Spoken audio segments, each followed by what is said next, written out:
So good morning, everybody. My name is Yoel Lifstein. I'm the Executive Director of Margaret Tietz, and I'd like to welcome everybody here. I'm really amazed at the turnout that we have, amazed but not surprised at the turnout that we have here this morning to hear about this very important topic from some experts in the field. Just wanted to mention a little bit of housekeeping and some thank yous. Firstly, as you can see, there's a very nice man here with a video camera. If anybody wishes not to be on the video, please let Linda know. Thank you. Speaking of Linda, this is Linda Spiegel to my left. She is the Director of Public Relations at Margaret Tietz. And Linda is responsible for about 99% of the organizing of today's event. So thank you very much, Linda. Thank you.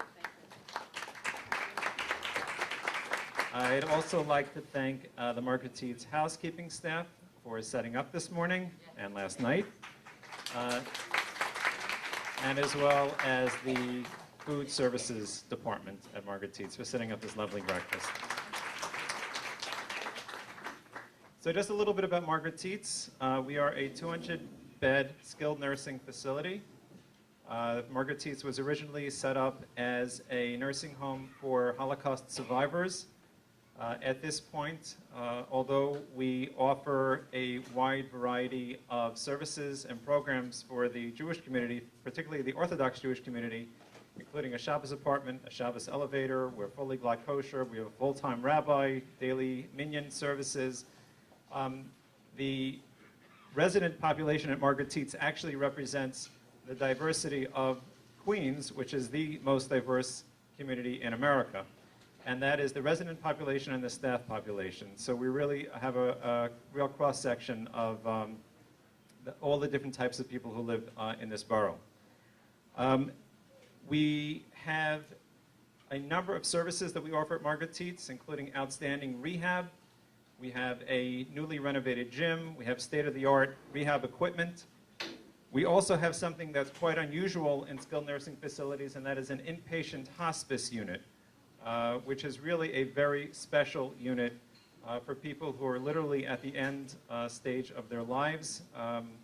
It could be they have hours or days left to live, and the type of care and support that we give to these individuals, and almost as importantly, as important to their families in the last hours or days of these patients' lives, is truly remarkable. So that's something else that we offer here that most places do not offer. We have been challenged as caregivers, as professionals, over the years in trying to find the best ways to deal with people who have dementia. And there are many people who live at Margaret Tietz who have dementia at some stage.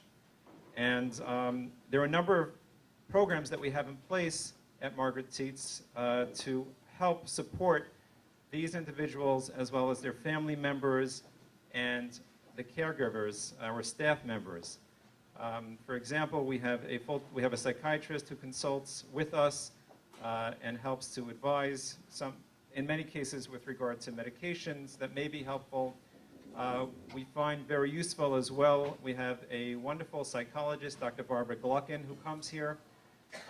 And as much as she is supportive of the residents and families, and in case of residents, I was just speaking with Barbara about this the other day, sometimes we'll have someone who knows that they're starting to forget things and they recognize that something's going on. They look around and they see people who are, let's say, a little more advanced with dementia, and it's very frightening for them. And we try as much as possible to help those individuals deal with their emotions and their anxiety, their fears, and really just help them through the process, and their family members as well.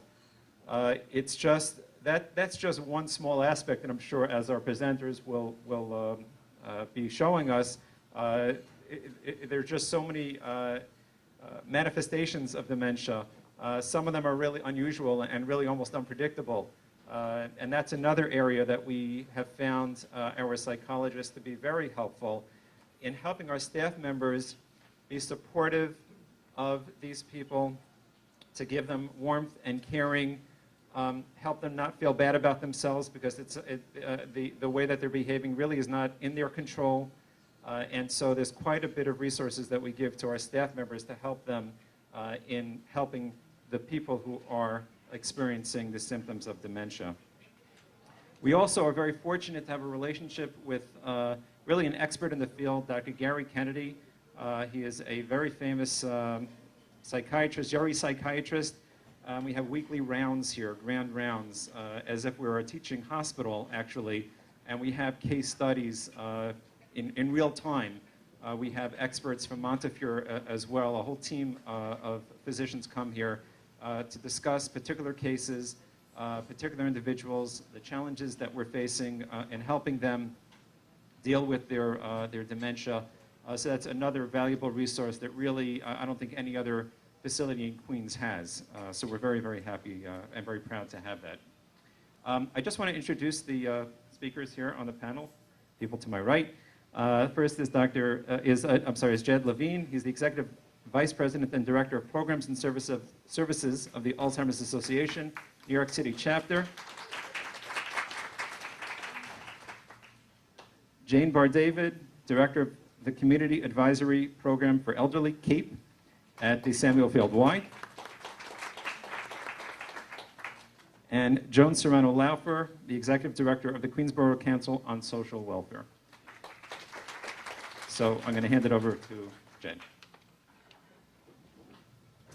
So thank you very much, and thank you for hosting and for what is really the best looking breakfast I've ever seen at any one of these meetings. And I also want to thank Joan and Jane for their help in organizing it, and Linda for her help. The turnout is really astounding, and it speaks to the need in the community to find out information about Alzheimer's and related disorders and what's going on. So we're billing this really as a research update, a treatment update, taking a look at some new programs that are available. There's a lot to cover in the 45 minutes or so that I have. I just want to find out who is in the audience. How many of you are currently or former caregivers for a person with dementia? So probably about a third.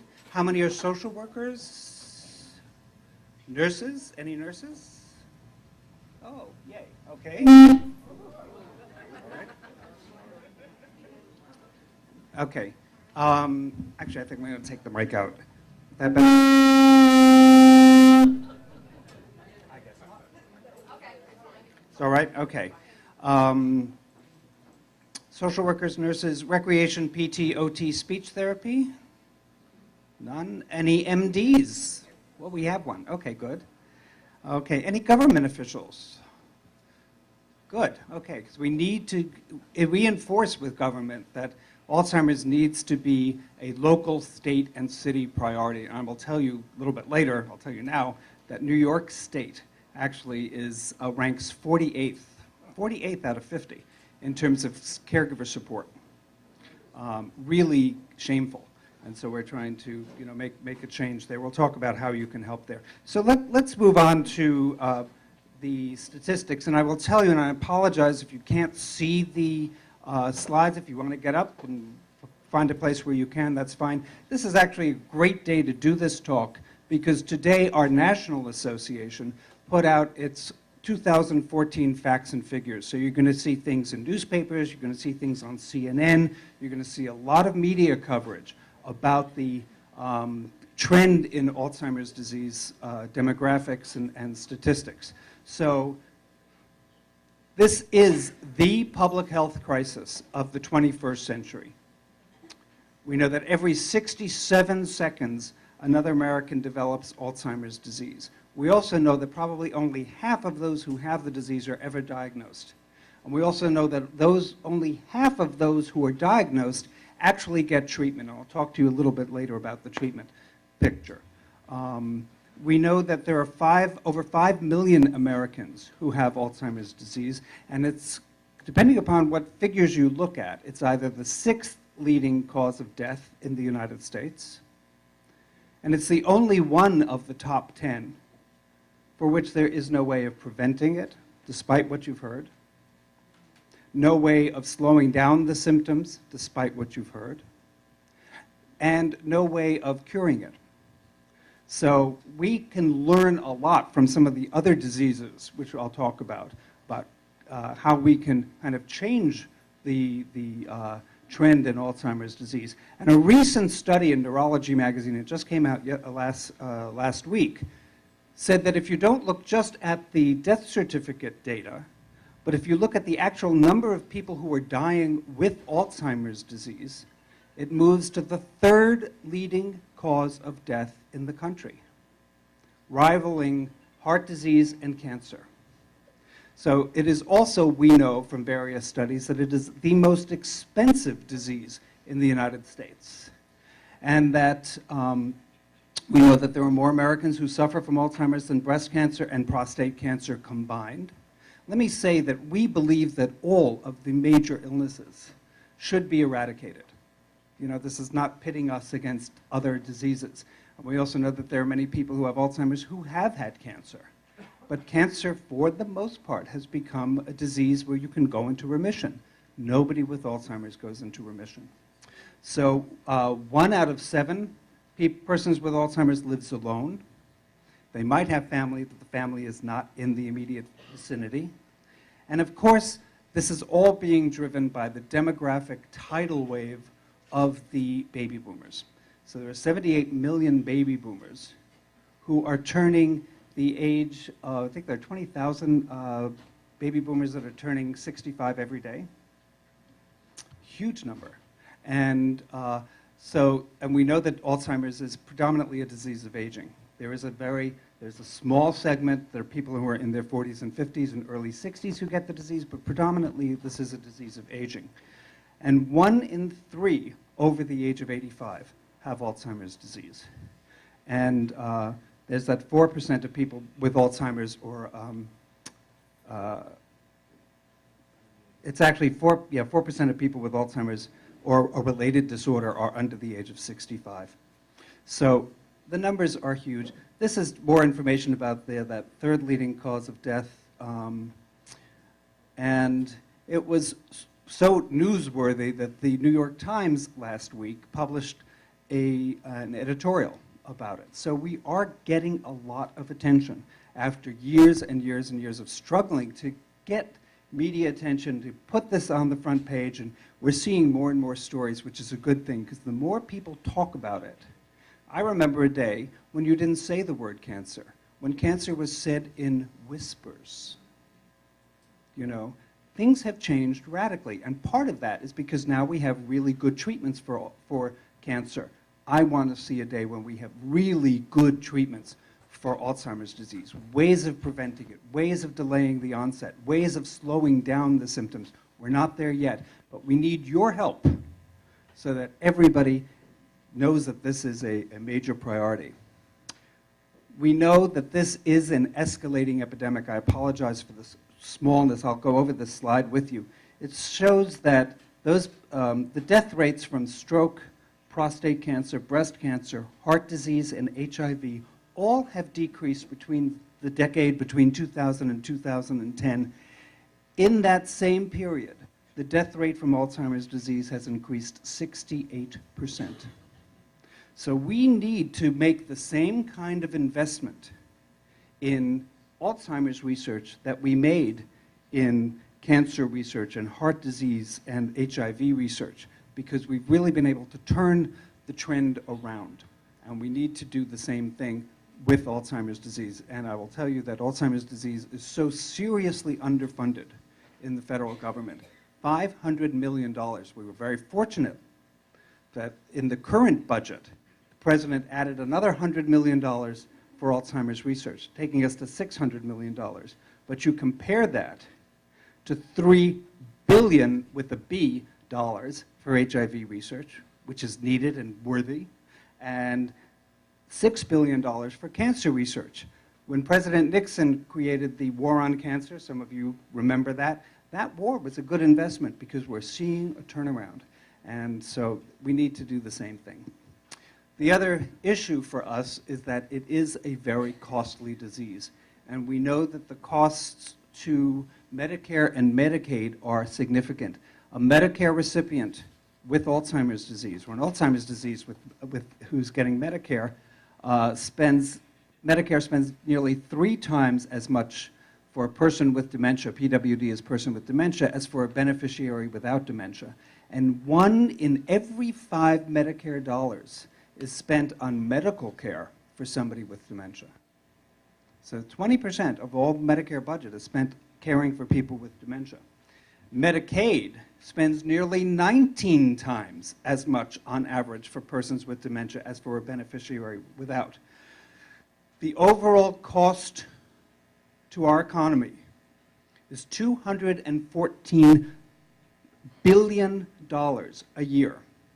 That includes the $150 billion for Medicare and Medicaid.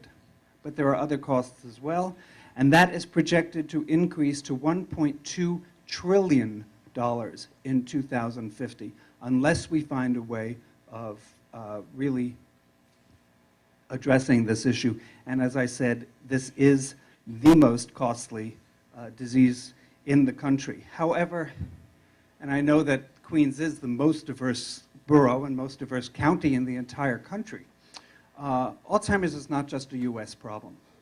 Alzheimer's is a global problem. 44 million people are diagnosed with Alzheimer's or related disorder around the world, and that number is estimated to increase to over 75 million by 2030, and 135 million in 2050. And most of that increase is going to be will be in the developing countries, and especially in areas like China and India, where they have huge populations. Medical care is improving. People are living longer. They're not dying of malnutrition. They're not dying of other diseases that have been eradicated in the United States. Things are getting better, and because of that, people are living longer. So, and because it is a global issue, we were so pleased to see that on the global scale, you've heard about the G8 summits, which are the economic summits with the major nations in the world. Well, last December, and I don't know if you're aware of this, there was a G8 Dementia Summit, pulling together the 8 major countries in the world, the 8 major movies, saying that finding a treatment by 2025 is a top priority globally, that there's a call for greater innovation to improve the quality of life for people with dementia and their families while reducing emotional and financial burden, sharing information about research and identifying strategic priority areas, and developing a coordinated international research action plan, which is actually in development now. And they'll be following this up with a meeting in the United States in Washington, I believe, in February of next year. So that's the global scene, and I think it's it's worthy to take note that this is really it's not just a U.S. problem. I was asked to talk about the current areas of research. Before I do, I want to just mention that one of the areas of research is really looking for a better treatment, but I want to just mention the current treatment picture, which I always say is a good news and a not so good news situation. The good news is that I can stand here and say that there are actually 5 approved drugs by the FDA, one of which is never prescribed anymore, by the way. So there is, for various reasons. But we have something that we can finally say will treat the symptoms of Alzheimer's disease. What we're looking for is a disease-modifying drug. That we don't have yet. And the good news is that we can say that there's treatment available. The not so good news is that the treatment is, frankly, not so good. It really, some people will see some benefit for a period of time. Some people will see a stabilization of the curve of decline for a period of time, and some people will really see no effect. These are the drugs like Aricept and Namenda and Exelon and Razodine, but the drugs are good enough that everybody who is diagnosed with the disease should be given an opportunity to see how they work for them. And, but I think we have to manage the expectations around what these drugs will do. So these drugs will not change the course of the disease. These drugs will not modify the disease process itself.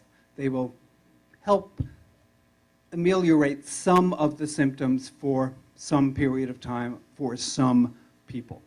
So I just want to make sure that that's understood. So we're looking at ways of that secondary prevention, which is treatment, which I'm talking about now.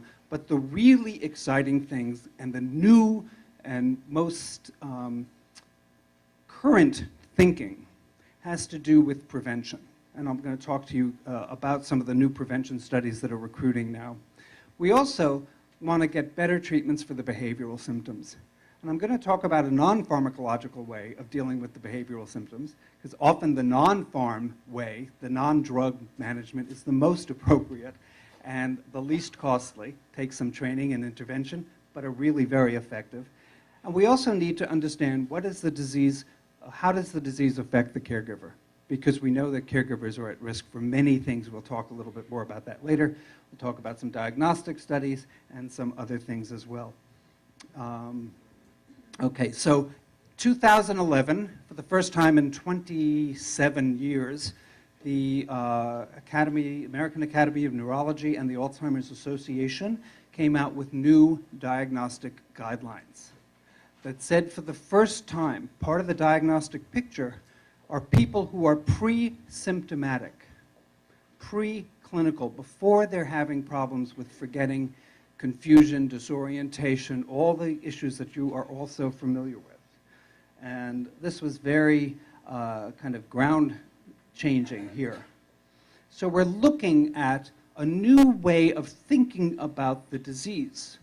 So we have this the normal aging on top, which is just people kind of, there's a mild decline, very mild, in terms of how normal adults, as they age, will change in terms of the speed of how they process things and think through things.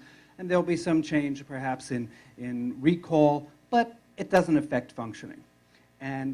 But those people who are moving on that slope towards Alzheimer's and dementia, by the way, Alzheimer's is a type of dementia. There are many others. There's vascular dementia, frontotemporal dementia, many others. But we see here the preclinical. That is before symptoms are happening, but there are changes that are happening in the brain. You know, or you might not know, that there are two characteristic changes, pathological changes in the brain. There's an accumulation of something called amyloid plaque, and there's an accumulation of something called tau protein. These interfere with normal brain functioning. Now, we all have plaque in our brains. People with Alzheimer's have an overdeposition of plaque in our brains. And so this preclinical phase, if we can intervene before people are symptomatic, the hope is that we can change the course of that disease. The feeling is that the current treatment is too little, too late. By the time somebody is already becoming confused, disoriented, having memory problems, having judgment problems, having functional problems in terms of managing their personal care, it's really too late to treat because the brain is, there's so much amyloid load in the brain already. So the hope is that we can push this, you know, maybe 10, 15, 20 years before the onset of symptoms. So there's some really exciting new trials that are happening. So MCI, by the way, is mild cognitive impairment. It's another diagnostic category where there's some memory problems, but not severe enough to be called dementia. And actually, there are two types of MCI, which I won't get into at the moment, but there are some people with MCI stay at MCI. The majority of people with MCI will convert over 5 years or so to Alzheimer's disease or a related disorder. And then there's a very small subcategory of people with MCI who get better. And we don't know why. Fascinating. Really interesting. Okay. Because we now have the ability to image amyloid in the brain. You know, I heard a researcher recently say to a group that this is the golden age of Alzheimer's research in many ways, because we have the technology to look into the human brain, see how it's functioning, understand the structure in a way that we've never been able to understand before, understand what is changing early in the disease. So this is really very exciting. So for the first time, we're able to use a variety of different PET scans. You might be familiar with PET scans, somewhat similar to an MRI, where they inject a tracer, and we can see the amyloid plaque in the Alzheimer's brain. Now, it's not used as a diagnostic tool because there's amyloid plaque. It's used as a diagnostic tool. So if somebody's having these symptoms and they don't have plaque in their brain, that tells us that it's probably something else. So it's not used for a positive diagnosis of Alzheimer's. It's used for a rule-out diagnosis of Alzheimer's. The other kicker is that, frankly, Medicare, Medicaid, no insurance is going to pay for this. So it's really still mostly used in research and experimental settings. It's available, but knowing that you have plaque in your brain doesn't really tell you whether you're going to develop Alzheimer's or not. So one of the things that the research is looking at. So we've developed some guidelines. The Alzheimer's Association, our national association, and medical advisory committee has established guidelines for use of the Amyvid diagnostic scan. There are now others approved in addition to Amyvid, and others are in development. But as I said, none are approved for reimbursement. So let me get to the prevention studies, which again I think are really exciting. So there's a study that's starting to recruit and will be recruiting, I believe, internationally, if not, I know in multiple sites in the United States and multiple sites in New York, called the Anti-Amyloid Treatment of Asymptomatic Alzheimer's Disease Trials, or we call it the A4 study because it's easier than all of those words. So it is a 3-year study, and it's looking for people who are at risk for developing the disease and are showing the amyloid pathology on the PET scan. So if they have a positive amyloid burden in their brain, or there's some amyloid in their brain, and they're having some subtle changes in memory and cognition that come with the presence of Alzheimer's disease, so it's really testing this amyloid hypothesis. They're looking for 1,000 subjects. It's a huge number of subjects. And 20% of those, they're looking predominantly from the Latino and African American community. So to understand that population as well. So if you're interested in learning more or finding about where these trials are, just go to a4study.org, and you can get a lot more information.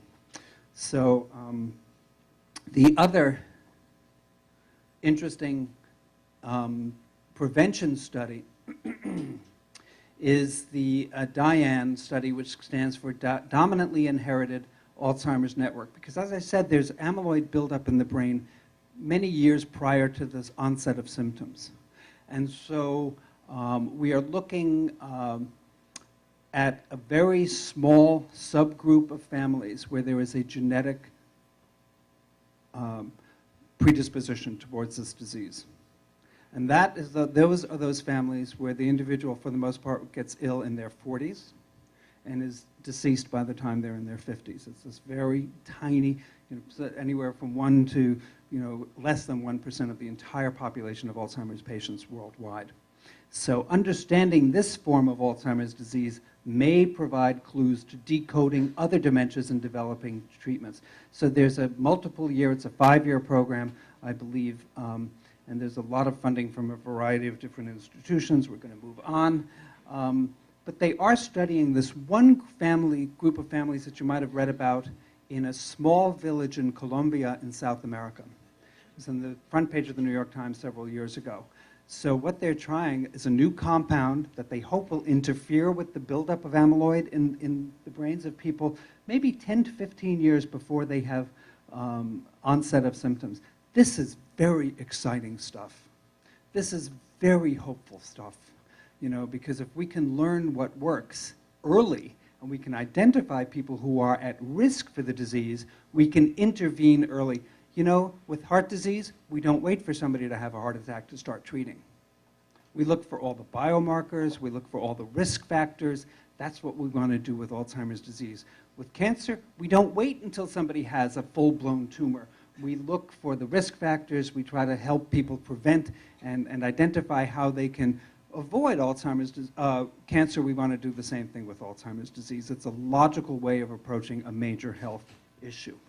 So this family, by the way, has 5,000 members in it, all of whom, in which a gene for familial or inherited Alzheimer's has been identified. Again, let me emphasize that this is the rare, early onset, familial version of the disease. It does not, it's really quite rare. Other developments is that there is now a neuroimaging initiative so that we can understand what's happening in the brains worldwide and sharing of that information. We talked about other PET imaging that's available. And for the first time, we're now using PET scans to be able to identify the tau proteins in people's brains. This is very exciting as well, because if we can come up with an anti-tau compound, that might be really effective. So we're looking at multiple ways. Just as in cancer, you don't have just one drug. You have multiple ways of treating it. We hope to have that at the end of the day with Alzheimer's disease. And some of you might have read about this possible first blood test. That was the trial that was done at Georgetown University. Also very exciting, because we don't really have a good biomarker. We have this imaging in the brain that insurance doesn't pay for. But if we can do a blood test at somebody who's at risk and say, yes, if they have a certain lipid profile or whatever it might be, they are at greater risk for the disease, then maybe we can start treating earlier once we know if those treatments are effective. So this is really exciting time in Alzheimer's research. Really, I don't remember a time when there's been this much momentum and this much movement and this much action around this disease. Unfortunately, we need to make sure that it's well funded. So let me remind you of something that you probably, those of you who are caregivers, know. And as I always say, unless you have done this, unless you've cared for a relative with the disease, you don't really understand the impact. You don't know the emotional impact, the psychological impact, the burden, the sense of worry, the sense of exhaustion, of being drained, and it is, that's why we know so much about the importance of caregiver supports, and I know that Jane's going to be talking about that later on. But we know that caregivers, especially caregivers for people with dementia, are at greater risk for anxiety, depression, social isolation, and when compared to other caregivers, they report greater amounts of stress. It is, in many ways, a grief response because the person you're caring for is not the same person you're married to. It's not the same mom that you knew. Still there, changing, but it's a very hard leap. And some people do it more successfully than others, and it takes time. It really takes time. You have to get, changes have to happen. About a third of Alzheimer's caregivers report depression, and this comparing that person to who they were. And I remember when my dad was sick, and I was sitting at a restaurant with him, and he looked at the menu and he said to me, "What am I supposed to do with this?" And remember, this is my field. I've been doing this for, many, many years. And I was just so enraged. I walked out of the restaurant and I said, "I can't stand this." My father, who was brilliant and, it doesn't know what to read a menu, it was just like a knife in the heart. So I understand these responses. There's often family conflict. And I remember one husband saying to me that he felt that with his wife's dementia, that he was being picked up by a tornado and he had no idea which way he was going to land. He never knew what the next day was going to bring. His wife, they had 2 cats she was young actually, she was 56, and they had 2 cats, and he came back to the house one day and the cats were meowing and rubbing his legs, and he said, "What's going on here?" And he looked in their food bowl, and she had fed them canned stuff, but it was pea soup. It was a can, needed to, she kind of had the right, it was like right church, wrong pew kind of thing. But it was like, it was just maddening for him, and I think many caregivers experience that. So the other major piece is that who's going to pay for care? Care is very costly in this country. We don't have, I just came back from Japan where I was speaking to the Japanese government and the Tokyo government about what we do in New York City. Well, they have a national long-term care insurance program. You pay a modest amount every month after the age of 40, and you don't have to worry about who's going to help you in the home, if you need small respite care or small group care. It's very different. We spend a lot of time in educating people about managing, navigating the Medicaid and Medicare system and paying for long-term care, because frankly, unless your name is Tisch or Rockefeller, you really don't have enough money to pay privately for long-term care for very long. So the vast majority of families rely on government entitlement programs to pay for long-term care, but we don't make it easy at all. The other thing that we don't think about is the physical effect on caregivers. So caregivers, we know, have greater rates of fatigue, reduced immune function, new hypertension and new heart disease, more doctor visits, more likely to report that health is fair or poor, more emergency room visits and hospitalization. Older spousal caregivers might, and many do, predecease their relative with dementia. And unfortunately, there's some studies that show that spousal caregivers, if don't get enough support, that they themselves are at greater risk for developing dementia later on. So there are many studies going on looking at how can we best support caregivers. We have a lot of information about that, and there's several that I will talk to you about a little bit later.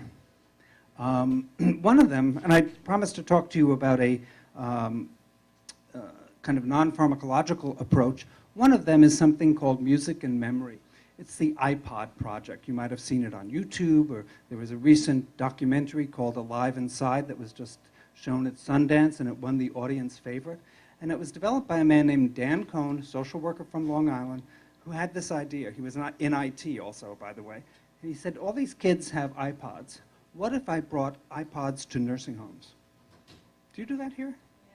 You do. Good. Great. So the Music and Memory Project is really one of my favorites because this has been researched and we see significant programs. But it's the fact that it's an individualized playlist.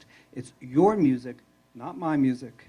And if we both like opera, well, you might like Wagner and I like Mozart. So you can't just do general categories of music. So it's your music, your songs, and often it's the songs from when you were in your teens that you most remember. And it changes, it transforms people's lives. And there's some great YouTube videos. You just have to look at Alive Inside. Just Google Alive Inside, you'll find them. But Dan is now in 445 facilities in 37 states and 8 countries. Toronto, the city of Toronto, offers this program to anybody who wants it. They've got a grant to do that. I'd love to see us do that in New York. I'm working on it. New York State DOH and the EDGE program recommends individualized music to prevent agitation. Genesis Healthcare study showed a 100% elimination in resistance to care. Give people their personalized music. Somebody doesn't want to take a bath. Somebody doesn't want to get changed. Give them 20 minutes of their music. Chances are they're going to be much more amenable to it. Now, I was talking about, drugs before. What pill can do that? Almost none. I would say none, probably. So reports of reduced pain, lower use of antipsychotics, increased sense of pleasure, more verbalization, more movement, reduced depression, and there's a halo effect. So after people listen to their individualized music, they actually are more engaged. They're more social. They go to the recreation activities, and they're more involved. So this is a great program, and it's evidence-based, and it costs practically nothing. It's in the scheme of things. So getting back to research, I just want to mention that, just to give you this warning, not to believe everything you read in the popular press, because the popular press is not peer-reviewed. So there are no ancient herbs that prove to be a potential cure or a cure for Alzheimer's disease. We've all heard about coconut oil. It's interesting, needs to be validated, needs to be studied in a randomly controlled double-blind study, not just one person who gave it to her husband and she saw great effects. Wonderful, delighted for you, but that's no reason to start, letting other people know about this. So you really need to read with a very careful eye. If you're interested in finding more information, go to our website. There's always research updates there at alz.org/NYC.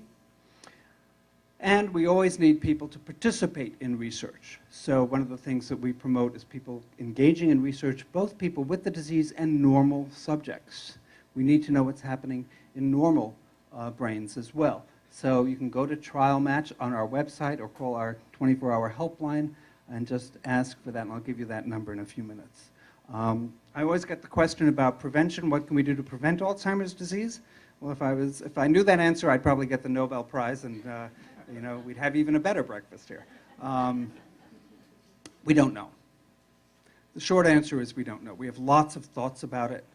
There certainly appears to be a relationship between heart healthy activity and brain healthy activity. The brain uses about 20% of the blood in the body, and it makes sense that if the brain is not sufficiently getting enough blood, that there would be problems. So certainly I can say a couple of things.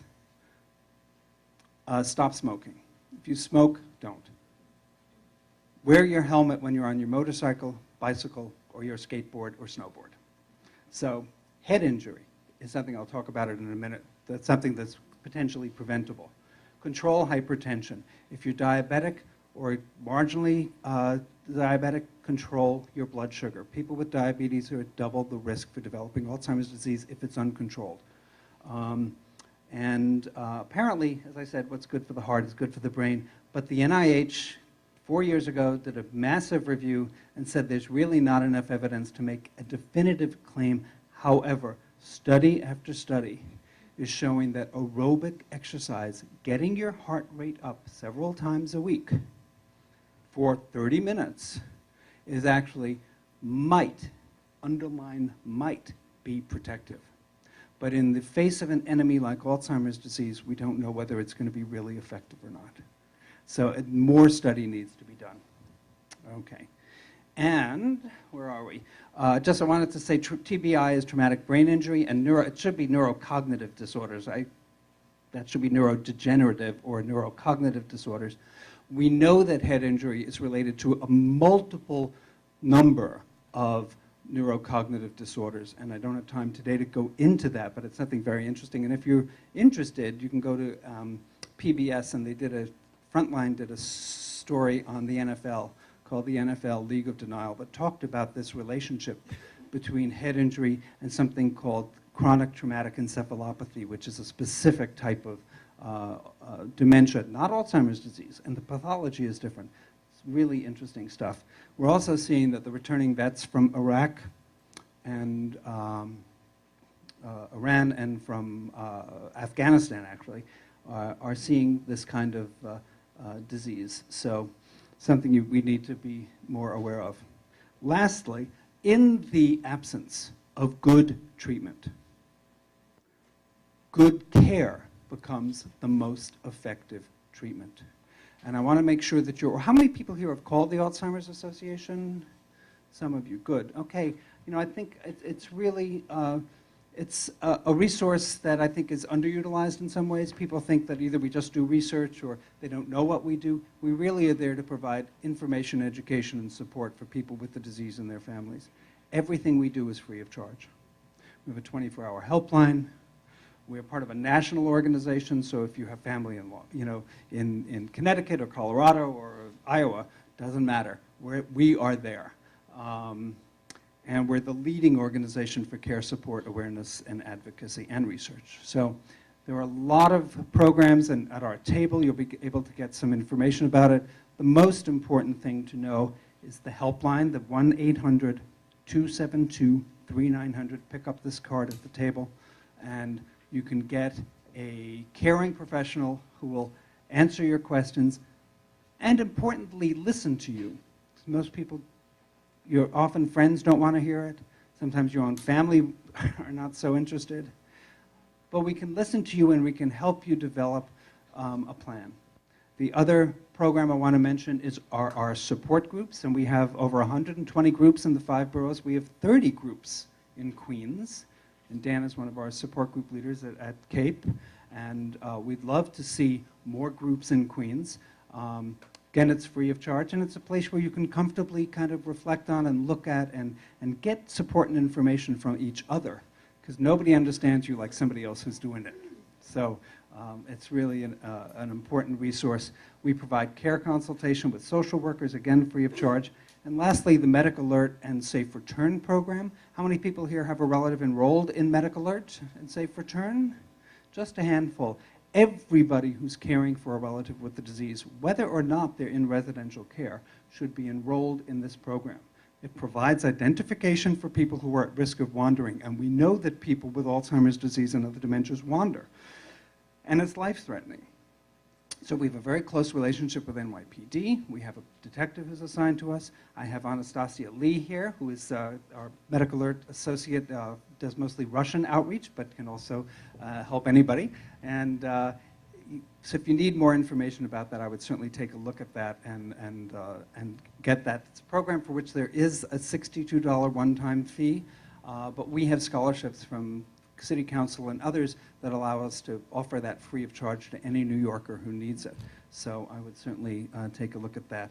Okay. And just to mention that we have a full-time staff member in Brooklyn at the Brooklyn Downstate, at the SUNY Downstate. And thanks to a grant from Stavros Niarchos Foundation, we're going to have a full-time social worker in Queens at a location to be determined. I'm not sure yet. We're working with several different organizations to try and find the right place. And I hope by May or June that we will have that full-time social work presence in the city. But we do a lot in Queens, a lot of education meetings in English, Chinese, and Spanish as well. So, and we also have reached out to the Orthodox community predominantly in Brooklyn, in Borough Park, and brought our education meetings, our family support groups, family caregiver workshops, which people tell me is the most important thing, that they learn such valuable information there. So we're looking to kind of expand that to other Orthodox communities as well in the city.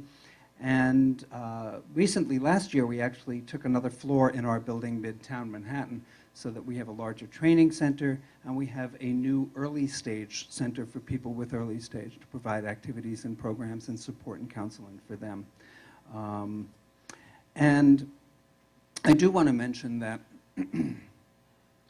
because people with the disease, for the most part, on average, will spend most of the time in the more advanced stage of the disease, we've done a lot about providing information for people who are caring for somebody in the late stage. So if you go to our website, alz.org/NYC,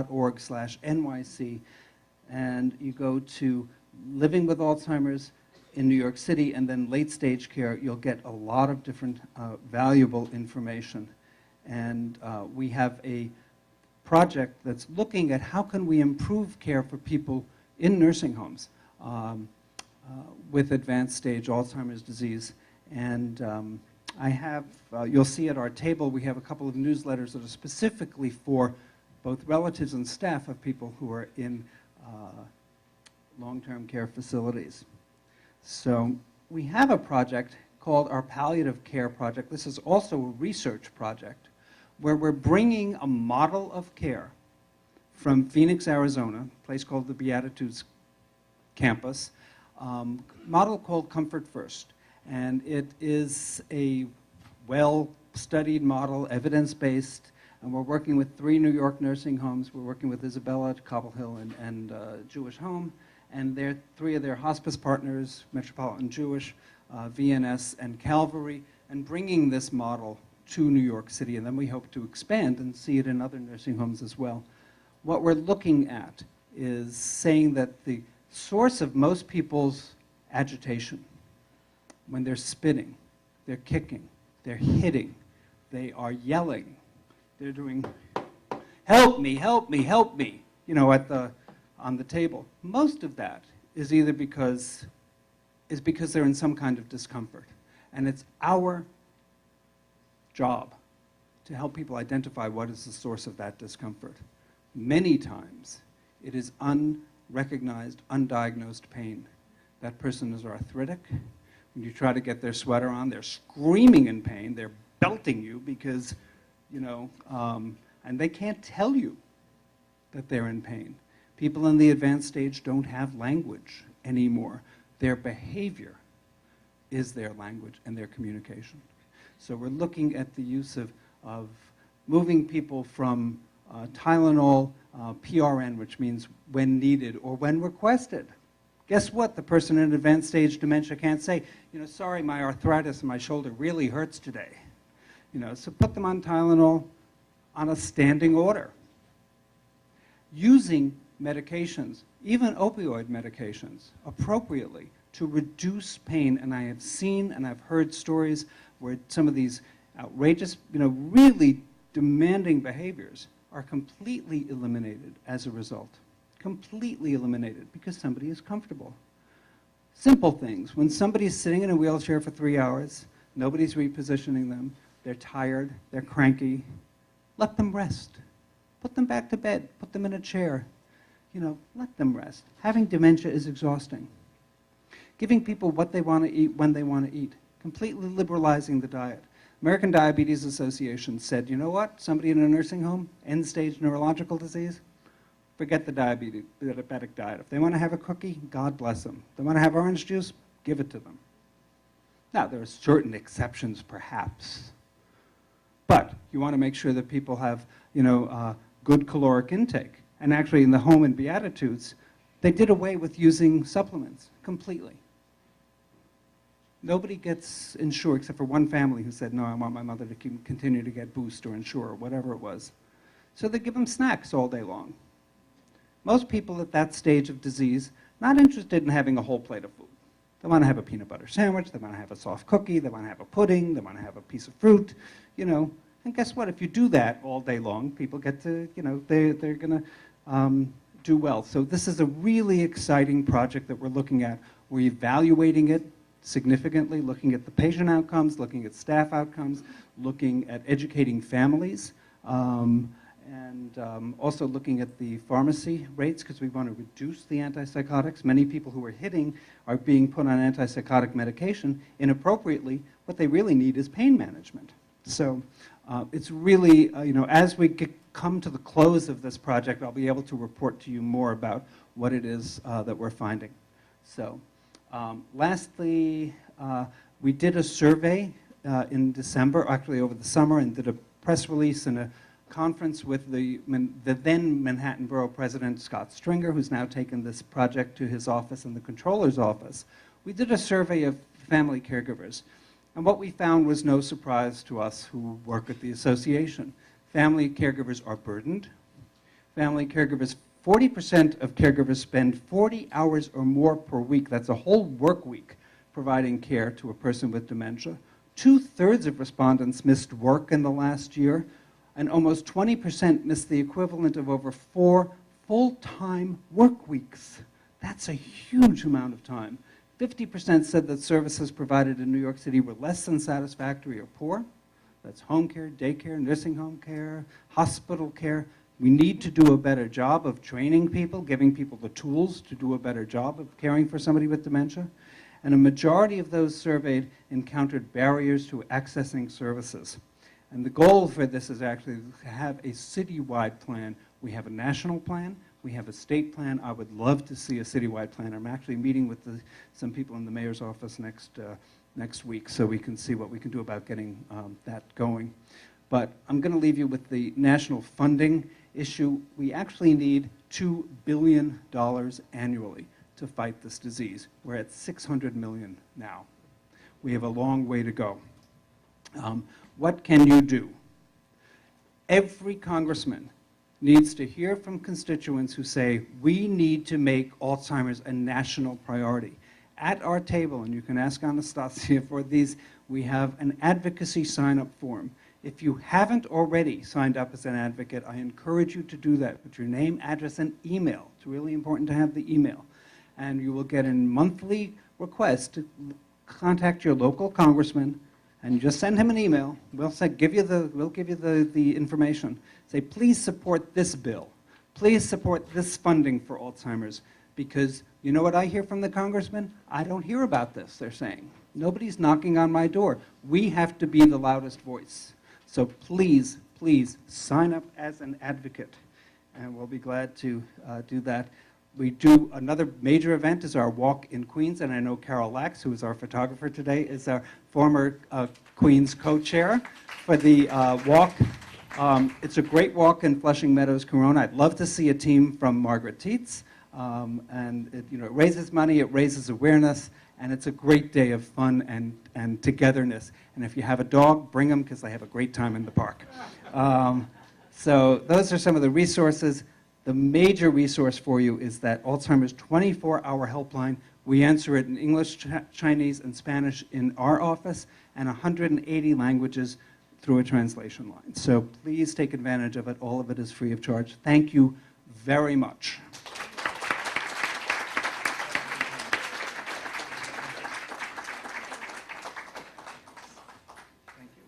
Thanks so much, Jed. Thank you. Actually, I believe we do have a team from Centralite, Margaret Tietz. So that was really quite informative. Thank you so much. Linda was speaking with Jed before the program began about setting up a caregiver support group at Margaret Tietz. So we'd like to pursue that. We'd also, at the point that you're looking to expand the Comfort First into other nursing homes, we'd like Margaret Tietz to be on the list. Terrific. Thank you so much. I also just wanted to mention, I failed to do so when I spoke earlier, this program is presented, we're the venue and the host, and we're very happy to do that. The Samuel Field Y and the Queensborough Council for Social Welfare are also program sponsors, supporters, and really are presenting this program. So thank you very much. Okay, so now I'm going to introduce Jane Bar-David. Go ahead. Thank you. All right, can you hear me? Yes. All right, good. So I'm Jane Bar-David. I direct CAPE, Community Advisory Program for the Elderly. We're a mental health clinic for people age 50 and over and their families. And we do a lot of work with both people with dementia and with family caregivers. And I know that there are family caregivers. Can we just see a hand again? How many family caregivers are here? Okay. And how many professional caregivers are here? Okay. Because I'm going to talk about to both groups. I'm just going to read some of the symptoms of caregiver stress. It's not a complete list, it's just some. Tired, exhaustion, not sleeping, sleeping too much, irritability, sense of overwhelm, gaining or losing weight, lack of concentration, losing interest in activities, anxiety about the future, social withdrawal, loneliness, anger, depression, denial, guilt, frustration, health problems, abuse of prescription drugs, abuse of alcohol. Just some of the things. So let me read you a short entry into a journal by a woman named Jenny, who was caregiver of a husband who was suffering from dementia. The journal was, she was asked to keep a journal by her therapist. She writes, "This is such a lonely disease. I am surrounded by people, but so lonely. The loneliness comes from being with someone who is no longer able to reach back to me. Loneliness is a different emotion than solitude. I have always enjoyed moments of solitude in my life, but the loneliness is deafening. This is such an empty space now in my life. Sometimes I look at John while he is sleeping, trying to remember what our life was like. My son called today. I'm so thankful for his weekly calls from another state. It has been a great gift to me because he is not afraid to give me insight to help me keep perspective. Today, I told him I'm fighting for the quality of life for John, and he gave me a reality check in his answer. He said, "The fact is, Mom, Dad's quality of life is not going to get better. He will progressively deteriorate. And your hoping he will get better is keeping you from fighting for a quality of life for yourself. Powerful, isn't it? It's a very powerful statement. Jenny is caring for she is a caring, nurturing caretaker, and she's grieving the death of a relationship with her husband. She has lost the person she married, and she lost him to dementia. Not the death of an individual, but the death of a relationship. The person is gone, but not gone. Am I still married to my spouse who does not know me? Am I still the daughter if I'm caring for my parent? Where are my couple friends? Am I still a couple? How can I take care of my own husband and children when I'm spending all of my spare time and energy caring for my parent? How can I feel so angry and guilty at the same time? How can I love this person and wish he or she would just go? How can I be so angry when my husband took care of me and loved me so? How can I continue to take care of this person when he never showed me affection, appreciation, was absent in so many ways, but somehow we managed to stay together? How can I care for a parent who was abusive and negligent? Those are some of the questions that we're constantly struggling with. So Pauline Boss is a family therapist, and she coined the term ambiguous loss. She defines this as grieving without closure. She initially worked with wives of missing soldiers in Vietnam War, presumed dead, but not dead. We can think of families of the people on the missing Malaysia flight, right? No bodies. How do we grieve when there's no body? So what is ambiguous loss? Without closure, grieving without closure. For those living with dementia, the grieving is without the death of a body, but it is a psychological death. How do you learn to live with the ambiguity of dementia, caring and loving a person because you have a history with that person, of caring and loving that person because there was a history of a relationship and not what the disease has turned them into? So at the Y, we have a respite program for people with memory loss. It is to help people cope with their illness and to provide support to family members. So Alex has been a member of that group for about 6 months, and Emily, his wife, was in our support group. But how did that happen? It happened because, so what happened was that, I got two stories mixed up. Let me just go back to Alex. It was on Valentine's Day when Alex made a Valentine's card in the group, and he gave it to Emily, his wife. And when she saw the card, she started to cry. And she said Alex had not given her a Valentine's card in many years. And here it was, a card that was beautifully made just for her. A tiny moment that touched their lives of the past.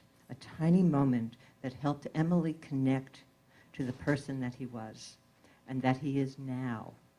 A man with dementia for whom she has been a caretaker, who could not tell her that he loved her, but she could love at that very moment. It was a powerful moment. So that's the part of dealing with ambiguous love, loving the person for the moment, grieving the past, but not embracing the now, understanding that all the emotions that are tied up with caregiving are challenging and confusing. It's all part of the picture. There can be chronic sadness. There can be life is altered for you and the family. With dementia, there is both absence and presence at the same time. It's a chronic loss and of significant complexity. There is no sympathy card. There is no Shiva. There is no one bringing you food and comforting you. So how is this loss tolerated? And how does one manage? So Pauline Boss identified the need to understand the ambiguity as a challenge. She writes, use both and as part of your thinking. She is both gone and still here. I take care of both him and her. I am both a caregiver and a person with my own needs. I am both wish it was over and wish that he keeps living on. I am both sad about my lost hopes and dreams and happy about some new hopes and dreams. So dementia has no cure. We know that. We know it's progressive. So how can you be hopeful and know about the end? How can you continue to hold on to hope? So how you hope is how you change, because we need to change. When you're caring for somebody with dementia, you need to change. You can't remain the same. Your life is altered. And if you continually try to stay on the same pattern, using the same rituals, the same traditions, the same value system, you're going to be totally overwhelmed and so stressed out. And we know that elderly caregivers frequently die before their charges. So hope is figuring out when to hold on and when to let go. Grieving doesn't have an end. It's an ongoing process. And the way to grieve with a person with dementia is to have a process of grieving. There is no end. There's no end. There's no body. So how do you develop resilience? What has been normal and typical way in which you've managed stress in the past no longer works. You have to develop new coping skills. Caregiving for a family member who has dementia is incredibly isolating. It is stigmatizing. It is lonely. It can be a terrible burden, although it often is a treasured burden because we have loved the person that we're caregiving at one point. So you need to take a look at your coping skills. What do you typically do to cope with stress? How has that worked in the past? And what do you need to do to alter those coping skills and coping? We all have coping skills. We all have ability to problem solve. The thing to do is to become more creative in our problem solving so that we can deal with the present situation and not just hold on to what we have lost. So I'm working with Marilyn. I had worked with Marilyn, who was very alone and very stressed. Her first husband had died very suddenly while they were on vacation. They had no children, and they had a wonderful life together. They traveled, they visited family, they had family all over the States, and she had friends. She had very, very good friends. She felt loved, and she was loving. So it was a very good, healthy marriage. So after 6 years of widowhood, she met Charles. So Charles was also a widower, and he has 3 children. Both Charles and Marilyn were in their 60s, and each of them said that they never thought they would find the companionship that they gave to each other at this late in their life. They were and it was a very, very lovely relationship. It was different from their first marriages, but it was a good marriage. After 3 years of marriage, Charles began showing significant signs of memory, confusion. He was driving home one day and he got lost driving home, and Marilyn had to direct him. Never happened before. It came out of the blue. So being smart and proactive, they went to the doctor, and the doctor couldn't give them a diagnosis. They said, just kind of watch it, see what happens. No significant testing was done, just kind of watch it. So Charles was healthy. He had no heart problems. He had no significant illnesses. Marilyn was healthy, no significant illnesses. So they were just told to watch. Within a year or two, Charles was needing more and more care, and Marilyn was taking care more and more of the household and family responsibilities. Charles had to give up driving, and Marilyn now had to do it all, and she hated it. She took over the finances, and she resented it. And she also resented dealing with his children. one of Charles's daughters was living in the home that he had shared with his first wife, and Marilyn had thought she was paying all of the expenses of running the house, and then when she took over the finances, she discovered that was not true, that Charles was subsidizing his daughter running the house, despite the fact that she and her husband and 3 children had a fairly good income. So Marilyn didn't quite know what to do with all of these feelings of feeling betrayed and feeling angry, but Charles was such a good husband, and he was such a good provider, emotionally provider, so she was feeling very confused about all of those feelings that she was having.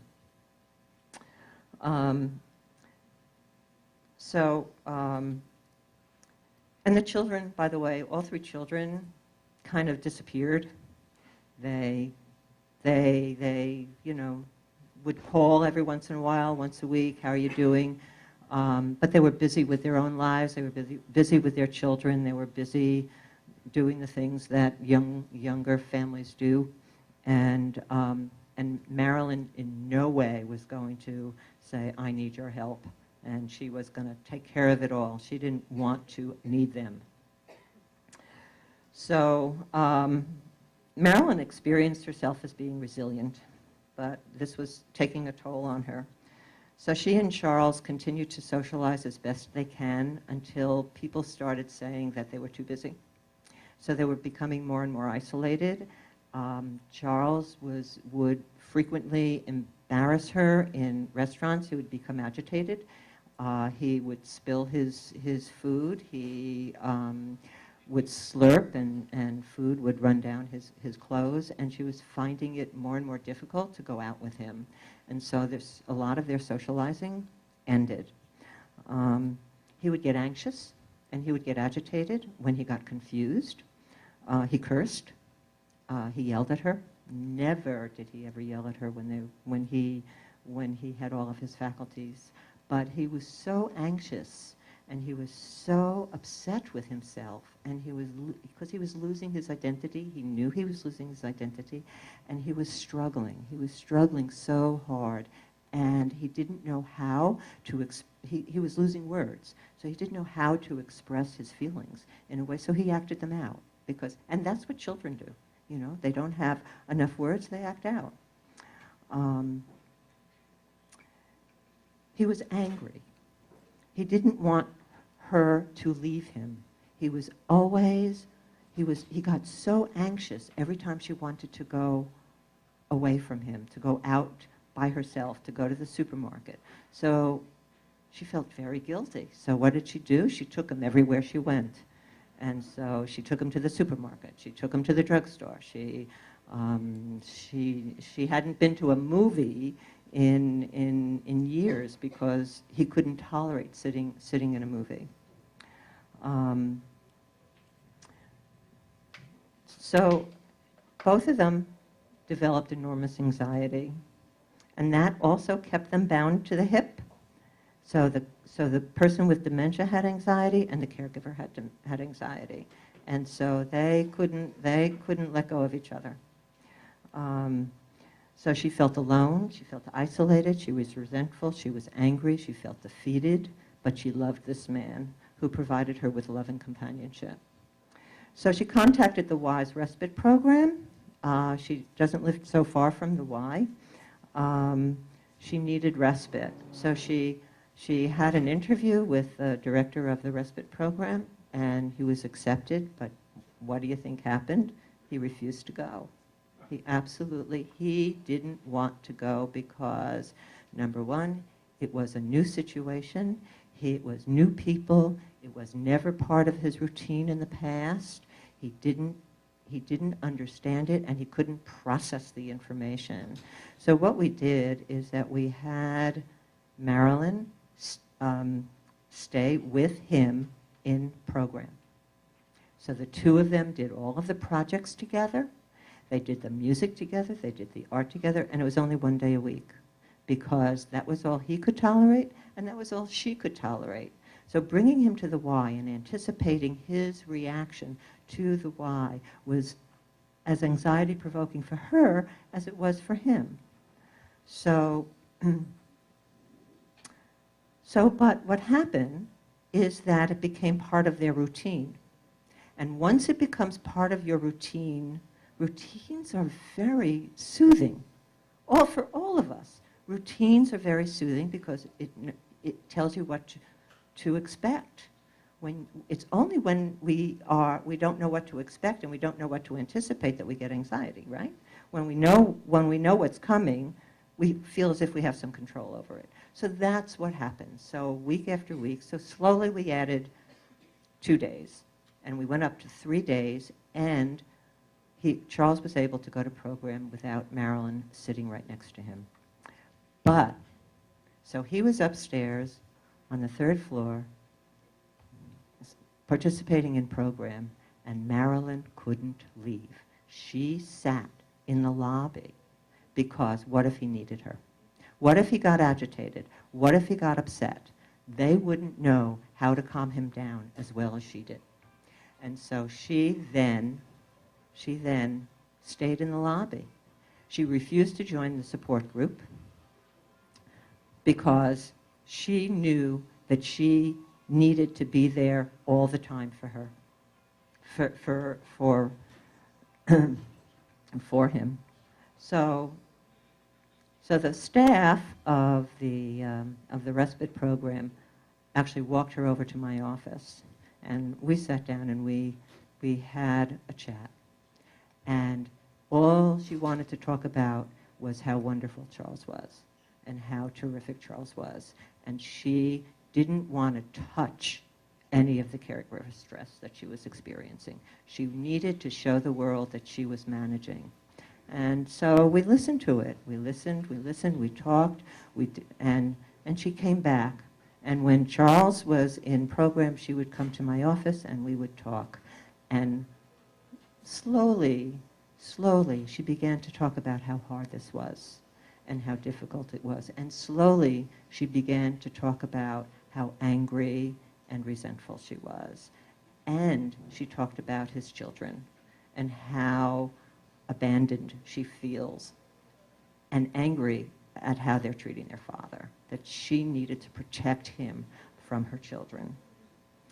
So she joined the support group. We got her to join the support group because we talked about the need to make connections. We talked about how she needed to reconnect with some of her friends. We talked about, she told me how much she loved painting. She loves painting. And so Cross Island Y had a painting class, and she went and she joined that painting class. It was at 10:30 to 12. It was during program time. She could go. She made new friends in the painting class. It had nothing to do with caretaking. It had nothing to do with Charles. It was hers and hers alone. And she was beginning to become a whole person again. She was beginning to feel that there were parts of her that had been so submerged in caretaking for Charles that she had lost herself. So she began to branch out. She started going back to synagogue. She hadn't been seeing her friends. She felt rejected and abandoned by them. So she began to reach out to her friends. We developed a plan where she would call each of Charles's children and to try to engage them in part of the caregiving. Only one daughter refused to come and help her, and that was the daughter that was living in her father's house. Of course, right? Of course. And the other two were very responsive.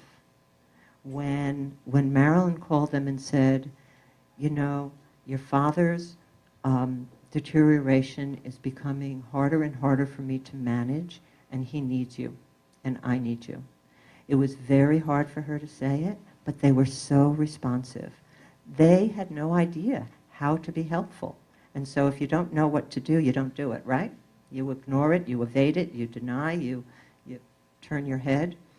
When you are asked very specifically to do something where you don't have to figure it out yourself, but if you ask specifically, people usually do. So she said, would you take your dad out for lunch on Sunday? I just need time in the house to manage things in the house. And so the two children that were willing to participate, they alternated Sundays, and they took their father out to lunch. And every once in a while, Marilyn went out with them. But she used the time to take care of her house and take care of household chores. So Charles continued to get easily frustrated and irritable, and he, it's interesting because music for Charles was incredibly soothing, and so he loved the big band era, and so we decided that when he started to get irritable and agitated, she would put on big band music, and it soothed him. The other thing that we did is that he needed to feel in some way useful. He was losing himself, but he still needed to feel in some way that he was giving something to her and feeling useful and loving her. So he needed a job. And one of the things that he was able to do was to shred paper. So she bought a shredder, and as she was cleaning the house and cleaning she always gave him the job of shredding. And he did a great job, and he felt terrific. So people need to feel that they're doing something, and the caregiver needs to feel that the person with dementia is in some way contributing. It was a terrific job for him. Charles died very suddenly, unexpectedly, and Marilyn grieved. But her grief was not an easy one, and although she had come to terms with loving this man, with who she lived with at that moment, it was not necessarily, she was not grieving the man she married. She was really, at that point, she was grieving the man who was and who died, the man with dementia. And that's the struggle of the spousal caregiver. The struggle of the child caregiver is the feeling that you are parenting your parent. And it's a terrible feeling. It's a terrible feeling to feel that you are becoming your parent's parent. Well, you know what? You never become your parent's parent. You are always the child. And the feelings and the emotions and the relationship is always that of child.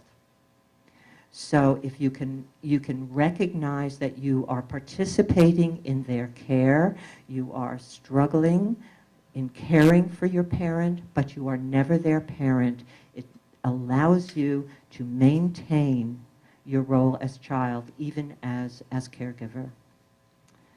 So how do we hold on to the both and how we do that? That becomes our way of coping. That's our way of reducing stress. It's recognizing and accepting the full gamut of feelings. It's for asking for help. It's staying connected. It's being with others. We know that isolation is your enemy. If you are isolated, you are going to get sick. We know that for caregivers. We know that for people with dementia. We know that with healthy individuals. We know that as we age, it is very important to stay connected. Isolation leads to physical, emotional, and mental illness. So the thing to do is to stay connected, make phone calls. The telephone is a two-way instrument. Use it. People are avoiding you. Make that phone call and say, you know what, I need some help. I need the connection. I need somebody to talk to. You don't have to talk about the person. You don't have to talk about your loved one. You don't have to spill all the time. You can talk about movies. You can talk about what you're reading in the newspaper. Stay connected. That is the trick. Stay connected.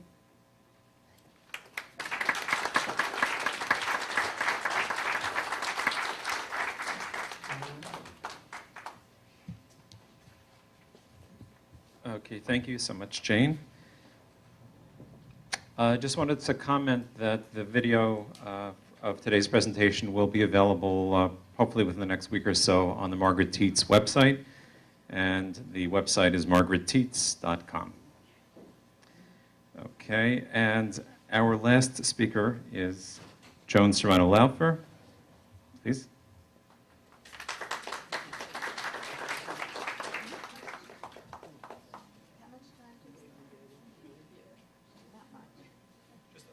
also there will be an opportunity for questions and answers for all of our speakers after this. Well, I have to say, I thought I would have the easiest job. I have to say, I knew very well that Jed knew the material, was going to bring us up to date, was going to share insights.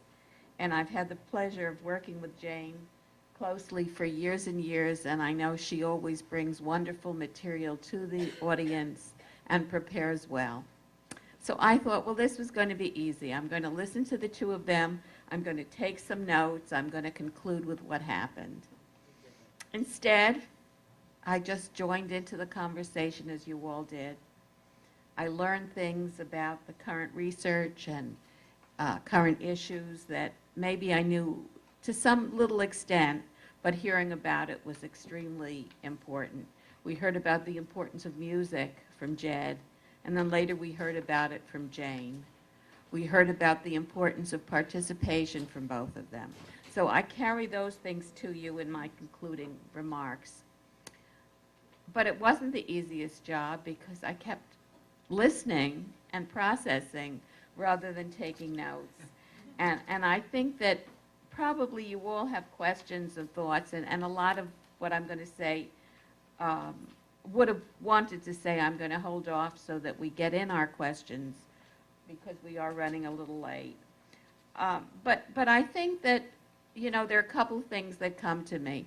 First of all, the importance of taking care of yourself as a caretaker, or if you're working with a family, helping them do that. And I always, when I work with social work students and they say, but, I say, think of that trip on the airplane.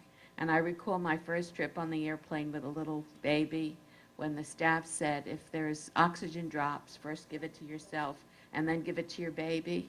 And I was really indignant. Here I have this little baby. How could I deny the baby of oxygen? Of course, the answer was, if you pass out, what's going to happen to the baby? So it's not selfish to take care of yourself. Please don't take care of yourself only to be a better caretaker, but it really, really is important that you take care of yourself, and that if you're either a family caretaker or a professional caretaker, because we feel it too, we feel the loss of power, we feel like we should be able to do more than is possible. Whichever way you're related, the fact that you're here today means you care. And take care of yourself. Don't give that last ounce. The other thing that I always hear from people is it's so hard to ask for help. And I often say, think of how you feel after you help someone, after you've done a mitzvah, after you've gone out of your way to give somebody something and you get that smile of thanks. Or maybe you get nothing, and maybe they don't even know you did it, but a piece of you says, that was so important, that really makes me feel good about myself. So by asking for help, 2 of those 3 children had the chance to feel good about themselves. And maybe at some point, had the father not died, the other one would have learned from her siblings how important it was to do that. So I urge you, keep listening, keep fighting, keep advocating, take care of yourself, ask for help. There are organizations out there, major organizations like the Alzheimer's Association, local community organizations, which I always think of CAPE as a local program, although it's growing and growing and growing. Programs like those here. You can always call Queensborough Council for help connecting with another agency. And you are important, and your concerns are important, and you deserve to be listened to. And we hope that we are all there to do it for you. And then I just have one more feeling that I felt very personally here. I've been with Queensborough Council for many, many years, but before that I spent about 20 years working with families of children with developmental disabilities. And it may be different now. They know more, there's more available, there's more services, but a lot of the same frustration. How can I do this? How can I take my 10-year-old child to the playground when he's going to grab another child's toy and not understand, or he's going to get in the sandbox with the 2-year-olds and throw sand? How can I do that? And families found their voice and worked together to form places where their children could go comfortably. And we're doing that now. Maybe we're behind, but we have to know we're not alone. We've had people lead us, and working together is the only way, whether it's to work with your own family member or whether it's to work with a family. It's the only way to find a solution. So part of the solution is coming together as we did today. And I want to thank Linda. I want to thank Margaret Tietz. I want to thank my colleagues on the panel.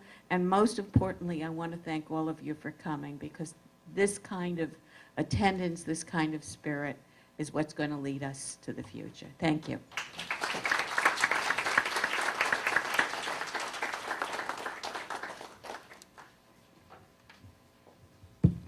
Thank you very much.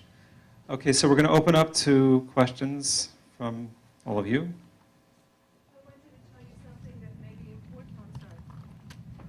My husband was hospitalized last week. He had 4 seizures. He was put on Aricept right before. One of the side effects could be seizures. We don't know that for sure, but I think the psychiatrist or whoever recommends it, or all of you, should ask, is that safe? Jed, you want to I comment? think, all medications are in many ways a two-edged sword. They can have benefit, but they also can be what they call adverse effects or side effects. So one of the things, being a good consumer of healthcare, whenever a doctor prescribes any medication, you want to ask him, or you can ask the pharmacist, they generally have a little more availability, what are the side effects? And although I don't recall seizures being a side effect of Aricept, although it certainly well might be, the more common ones are gastrointestinal problems, nightmares, and some muscle cramping. But most of the side effects actually are generally mild enough, and they can dose it so people don't have severe side effects. But it's always a good idea to ask what are the adverse effects or side effects when any new medication is prescribed, and also how is it going to interact with the current medications that he's on.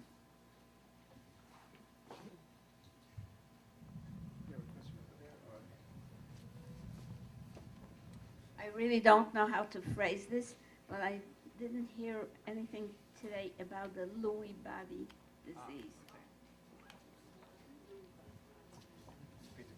Yeah, the question has to do with, we didn't hear anything about Lewy body disease. I did mention Lewy body very quickly.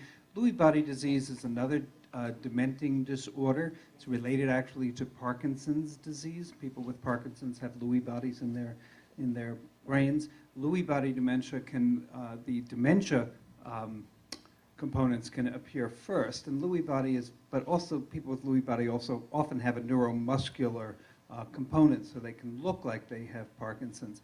And actually, Lewy body is, we're finding out that on autopsy that many times people with Alzheimer's, we thought had just had Alzheimer's disease, often have a mixed diagnosis. They have some vascular damage in the brain, and there also might be evidence of Lewy bodies in the brain.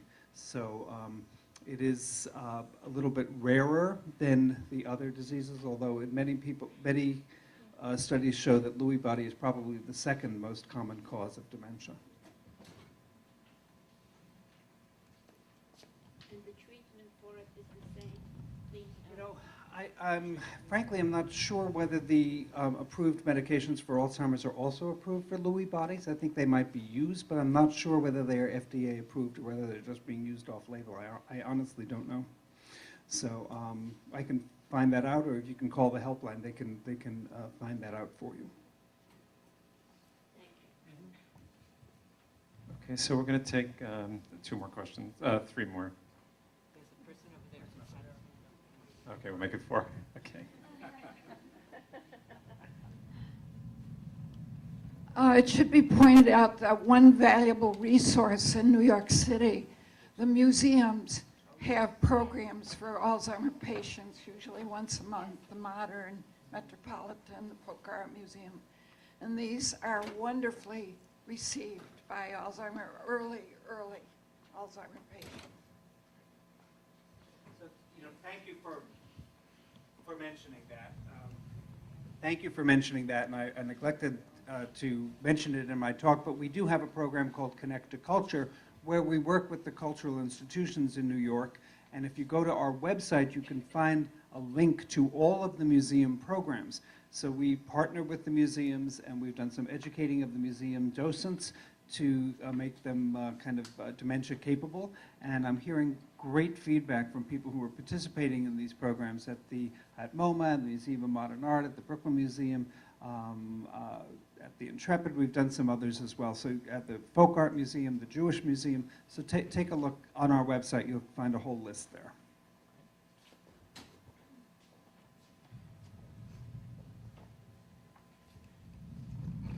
My question is for the panel and for the audience. I have problems. Have I had it on? Oh, thank you. I have problems with food, almost an addiction to food. And the problem, of course, is someone eats, they forget they ate. My husband will say the word food over and over and over again. And I'm wondering if anyone has, he eats 6 times a day. It isn't that he's not eating, but the problem is getting more severe. And I wondered if anyone in the audience or in the panel can give me some hints.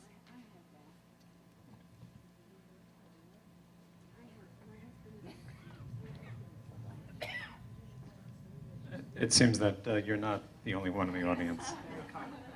So, how many other people have had that experience? Okay, so before I give my thoughts, let's get some ideas from people in the audience. Okay? Sometimes the people need something else to be engaged in, so that, they're not just asking for food because that's what they're used to asking for. So maybe keeping them occupied with something else, be it a game or a book or some activity, so that they are distracted into another project. My husband has an insatiable appetite. You just can't fill him. He just lives to eat. I have to turn him off. And he never gains an ounce. Okay, any other ideas? Good idea so far. Okay. My husband is a diabetic, and obviously he craves sweets.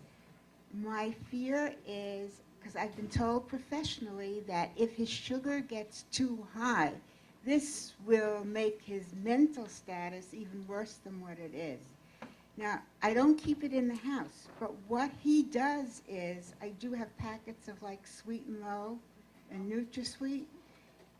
I have to hide them. He takes them and chews the whole package, paper and all, and then spits it out, the paper, like a gumful, most of it. Pretty difficult, pretty hard, pretty difficult. Any other ideas? Any suggestions? So, what do you think food represents? Comfort. It represents comfort. So the possibility that your husband is in some way experiencing anxiety, is experiencing some kind of discomfort, some kind of pain. I think that the work that's being done in nursing homes of providing pain medication before you provide anything else is I think a message here, which is that the person with dementia can't express the feeling. They can only in some way act it out. And requesting food may be a way of asking for being soothed, dealing with anxiety, dealing with some confusion, and what's wrong with eating. So give a snack. It doesn't have to be a big meal.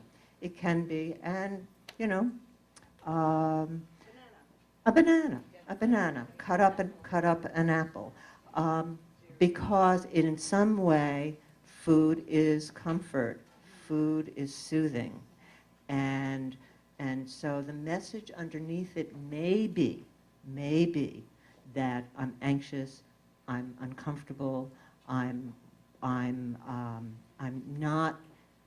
having difficulty being in my own skin. And I like Robin's idea very much. I like the idea of getting involved in something else, of maybe using, food has always been social. right? We always use food to socialize. We go out to dinner with friends. Friends come over, we serve food. So food in many ways represents connections with other people.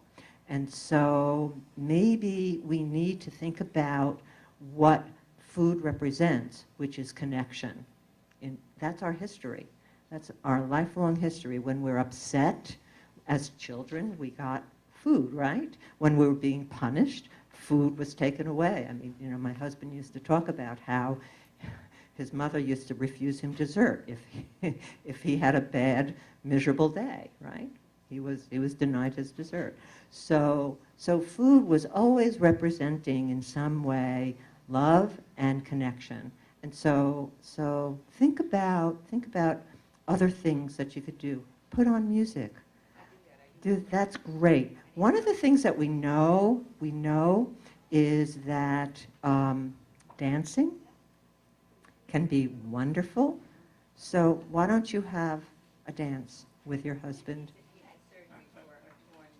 Oh, okay. So there are many barriers. There are many barriers, but what I'm saying is that you can be creative and figure out how you and he, or bring in a caretaker, bring in somebody who can give you some respite and get out of the house, because getting respite for you makes it more tolerable. And so that's okay. Jed? The only thing I would add is that there are some things that you can change and some things that you can't change. And sometimes you just have to accept that. And I would reiterate that food is comfort. And who of us here have not comforted ourselves with a piece of chocolate, on occasion? But it's the being able to do it over and over and over again that is really difficult. I would also suggest that if you're not in a support group for spouses, that share that in there and find out how other people have dealt with it in the group. So. Okay, so we're going to have one last question or comment, and then I hope that the speakers will remain for just a few minutes. If your schedule does allow, maybe you can come one-to-one. I also wanted to offer, while you're here, if anybody is interested in getting a tour of the facility, you can see Linda, and she'll be happy to take you around. Thank you. I'm a registered dietitian, and I just wanted to say that sometimes hydration is important, and people who can't communicate that they're thirsty also may want food more. So those maybe that have diabetes, there's many, very sweet but sugar-free drinks and beverages. So you could also suggest things like broths and popsicles, or stuff that would take a while for him to drink, but could give him the hydration. He may be thirsty. So actually, sorry, Rabbi Schoenfeld, I think you had a question, and this will be the last one. Thank you. I found it incredible that for HIV, I think you mentioned something like $6 billion, $3 billion, is invested in research, which, okay, that's great. But that a disease like this is only given, was it 600 million? Is that what you told me for research? And I think the success of the HIV community was really because of the political pressure that they mounted and the noise that they made. And I think we have to find a way. I mean, you mentioned before about contacting your congressman, but I think we have to find a way to make noise and apply great political pressure. That seems to be what works in this country. Thank you. And, okay, sorry, go ahead. How do you get the family or the siblings to understand really what's going on? Besides going to a support group, I can bring the material to them, but sometimes it's cultural, and they think that the individual is lying, or that they're not really going through any symptoms because they're stubborn. So how do you kind of break that barrier to bring it to them that there actually is something happening?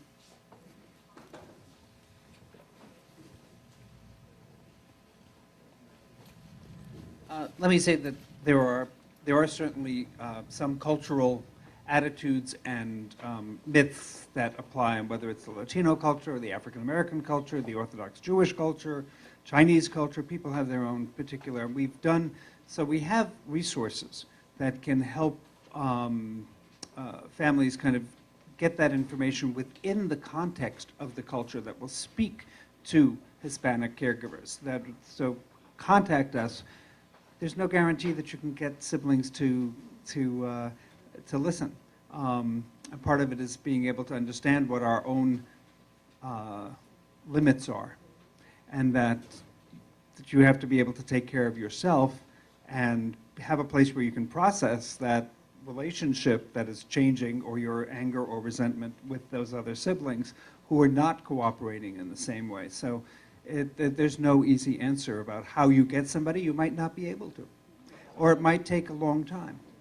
So I just have to add one thing, which is that sometimes you have to define siblings as somebody outside your family. When you are not getting the support that you need from your siblings or from the people that you expect, go outside. Redefine the relationships so that in some way you're going to get the support from the point is that you need to get the support. You need to make those connections. You can't get isolated. And if you're not going to get it from one area, get it from another. Okay, thank you so much. This program far exceeded my own expectations. The presenters, you were all terrific. And if you could just join me in a round of applause, thank you. I just wanted to make one last comment. Firstly, of course, thank you all for being here. We still do have some food. If you hadn't had a chance, please take some before you leave. And anybody that does want a tour, let me know, and I will arrange to take some people around with me. And you'll see some of our rooms in the rehab and such. We can meet at the door over at the exit sign. Thank you very much.